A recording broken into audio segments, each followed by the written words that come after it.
High, অনেক দিন হয়ে গেছে তোমাদের সাথে আমি এটাই শেয়ার করিনি যে আমার বার্থডেতে আমি নিজেকে কী গিফট দিয়েছিলাম। তো চলো ওটাই তোমাদের সাথে শেয়ার করি আমি। অনেক দিনই হয়ে গেছে। এই যে দেখো, একটা হাইব্রিড জবা কিনেছিলাম, জবা গাছ। এই ফুলটা না এত সুন্দর মিষ্টি একটা কালার। এই কুড়িটা ফুটলে আমি তোমাদের সাথে অবশ্যই শেয়ার করব। আর সেকেন্ডলি এই যে একটা কামরাঙা গাছ। আমার ছাদে তো অনেক কিছুই মোটামুটি গাছই আছে। কামরাঙা গাছ ছিল না, তো অনেক দিনের ইচ্ছে ছিল একটা কামরাঙা গাছ কিনবো।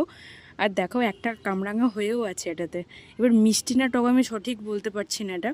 যখন এটা পাকবে ভালো করে তখন তোমাদের শেয়ার করব যে এটা টক না মিষ্টি। আর এই যে দেখো, গাছটাতে অনেক ফুল আসছে আরও। জানি না কত দূর কী হবে, কিন্তু দেখো প্রতিটা ডালে একদম কুড়ি পুরো ভর্তি। আমি আগে থেকে ভেবে রেখেছিলাম যে আমার বার্থডেতে আমি কিছু না করে অন্তত নিজেকে দুটো গাছ গিফট করব। তো এই যে একটা জবা গাছ আর কামরাঙা গাছ গিফট করেছিলাম। আর এই দুটো গাছ রিপোর্ট করা তোমাদের সাথে অবশ্যই